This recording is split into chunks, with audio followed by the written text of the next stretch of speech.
Terima kasih pemirsa, masih bersama kami di iNews Malam. Daniel Fritz Maurits Tangkilisan, seorang aktivis lingkungan yang gencar menyuarakan kerusakan lingkungan akibat tambak udang ilegal, dituntut Undang-Undang ITE. Kasus tersebut dinilai sebagai bentuk kriminalisasi terhadap aktivis. Halo, saya Daniel Fritz Maurits Tangkilisan. Saya aktivis lingkungan dari Karimun Jawa. Saat ini saya sedang ditahan di rumah tahanan Jepara dan sedang menjalani proses persidangan di Pengadilan Negeri Jepara karena saya membela lingkungan, membela alam Karimun Jawa dan menyuarakan kerusakan lingkungan yang diakibatkan oleh tambak udang intensif ilegal lewat akun Facebook saya. Saya dilaporkan dengan menggunakan UU ITE. Lisan dilaporkan oleh sekelompok orang yang mengatasnamakan Paguyuban Masyarakat Karimun Jawa Bersatu karena unggahan dalam media sosial yang dianggap mengandung unsur sara. Akibatnya, Daniel terjerat kasus Undang-Undang ITE. Kasus yang menjerat Daniel Fritz Maurits Tangkilisan ini dinilai sebagai bentuk kriminalisasi. Sementara puluhan karangan bunga membanjiri Pengadilan Negeri Jepara, Jawa Tengah jelang sidang lanjutan terhadap Daniel Fritz Maurits Tangkilisan. Puluhan karangan bunga itu datang dari berbagai elemen masyarakat sebagai bentuk dukungan terhadap Daniel Fritz Maurits Tangkilisan agar majelis hakim bersikap adil dan menjatuhkan vonis bebas. Yang pada intinya adalah Daniel sebagai aktivis lingkungan hidup berbicara melalui media sosial yang dia anggap efektif untuk meneriakkan hak-hak lingkungan hidup yang baik bagi Karimun Jawa yang selama ini diabaikan dengan adanya tambak udang ilegal intensif. Sidang yang dipimpin Hakim Ketua Parlin Mangatas Bonatua akan melanjutkan sidang dengan agenda replik atau tanggapan atas pledoi. Dari Jepara, Jawa Tengah, Alip Sutarto, iNews melaporkan. Kejaksaan Agung menetapkan Crazy Rich Pig yakni Helena Lim sebagai tersangka kasus dugaan korupsi tata niaga komoditas timah. Helena terlibat dalam pengadaan fasilitas yang berkedok penyaluran dana CSR. Jaksa Agung Muda Pidana Khusus Jampitsus menetapkan Helena Lim sebagai tersangka baru dalam kasus dugaan korupsi tata niaga komoditas timah wilayah izin usaha pertambangan IUP PT Timah Tbk. Tanggapannya dong, Bu. Aduh, saya nggak tahu nih, saya nggak salah. Nggak salah, Bu. Sehat, Bu. Kejagung menyatakan tersangka Helena Lim selaku manajer PT QSE diduga kuat telah membantu mengelola hasil tindak pidana kerjasama penyewaan peralatan processing peleburan timah di wilayah IUP PT Timah Tbk. Perbuatan itu dilakukan dengan memberikan sarana dan fasilitas kepada para pemilik smelter dengan dalih menyalurkan dana CSR yang sejatinya menguntungkan Helena Lim dan 14 tersangka lainnya.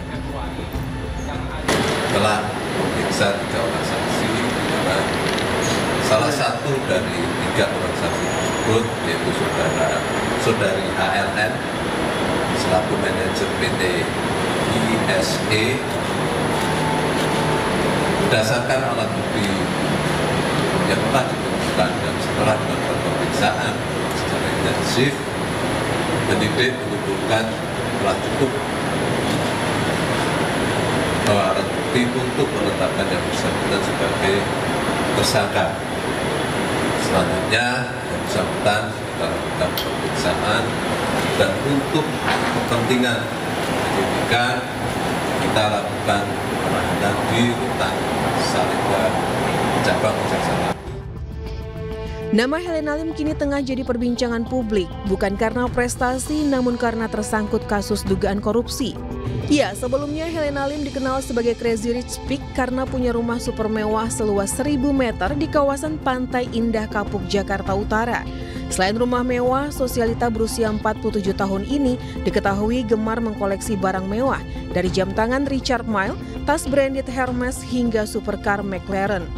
Selain bisnis, Helena juga diketahui menjalani profesi sebagai model dan penyanyi. Sejak Helena Lim terseret dugaan kasus korupsi timah, sejumlah media sosial miliknya seperti Instagram dan TikTok menghilang dari dunia maya.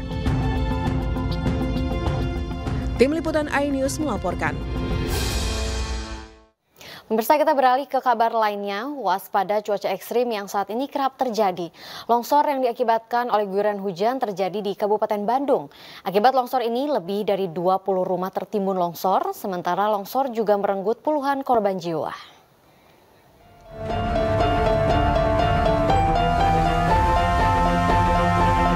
Pasca longsor di wilayah Kabupaten Bandung kemarin, pejabat Gubernur Jawa Barat Bay Mahmudin bersama Kapolda Jabar Irjen Pol Ahmad Wiyagus hari ini meninjau lokasi longsor dan tempat pengungsian korban bencana longsor di Kampung Gintung, Desa Cibenda, Kecamatan Cipongkor, Kabupaten Bandung, Jawa Barat.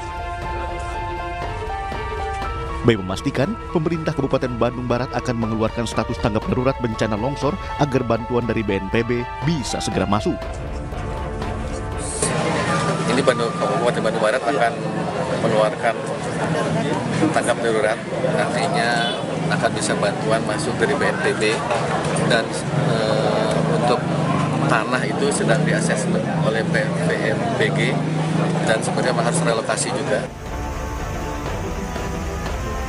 Sementara itu petugas mengevakuasi seorang lansia yang harus menyeberangi sungai dengan arus deras karena jembatan terputus di lokasi longsor kawasan Cipongkor, Kabupaten Bandung Barat.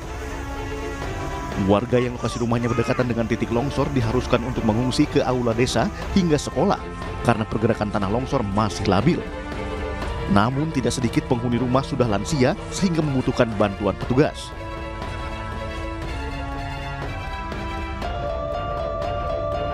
Selain itu, tim SAR gabungan menemukan satu korban keempat. Posisi korban keempat ini berdekatan dengan 3 korban yang ditemukan sebelumnya. Korban langsung dibawa ke rumah sakit Cililin untuk diidentifikasi. Sementara pencarian akan difokuskan di 3 titik tempat korban ditemukan. Bahwasanya di titik inilah adanya korban ya kurang lebih antara 5 sampai 6 korban. Makanya konsentrasi dari awal rencana operasi kita tentukan 3 worksheet tersebut. Sebelumnya, lebih dari 20 rumah tertimbun longsor di Kecamatan Cipongkor, Kabupaten Bandung Barat. 225 jiwa warga dievakuasi.